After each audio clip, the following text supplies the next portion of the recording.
Welcome. Today we're going to discuss the technique broken ram, its execution, some of the things you can go wrong during its execution, and things you should know about the technique. So let's talk about the attack. The attack is of a front tackle. Now keep in mind a tackle comes low and they're actually attacking me at the hip to lift me up and take me down.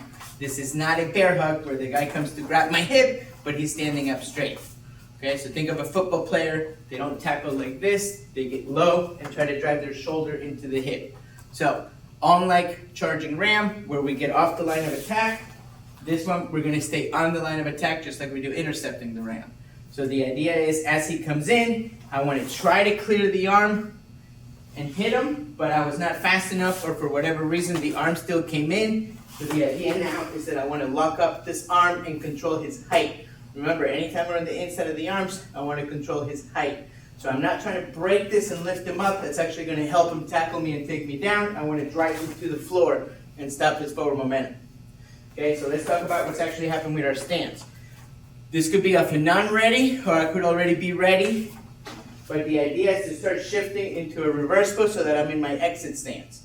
So at any given point, I'm not able to stop this guy. I can just leave, and I can continue to get out. So let's switch places real quick, and then we'll continue talking about the technique. So again, he comes in for the tackle. I try to clear the arm. I chop. Now when we chop, this is just like 5 swords. I don't just want to hit. I want to think wrap. If you can get it. You don't have to, but this would enhance the strike and start forcing him to go down. And then immediately, again, I'm trying to push his shoulder to the floor. So if you notice, I'm driving him down.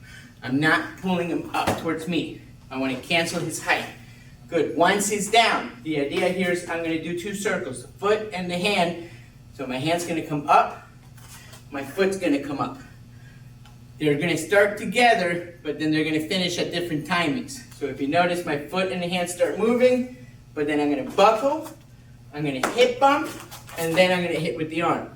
So it's all 3 different timings, right? They start together, then they do 1, 2, 3. Just like we have headbutts in our technique, this is a hip bump. So once I buckle with the leg, I want to hip bump and then hit. So the last thing that can go wrong here is what I'm doing with my final strike, the forearm, is I turn. And then if you notice, my forearm now got pulled away from what I'm trying to hit. So it changes my alignment and it unanchors my elbow. So in order to keep my elbow anchored and for better alignments, again, I want to stay in my exit stance.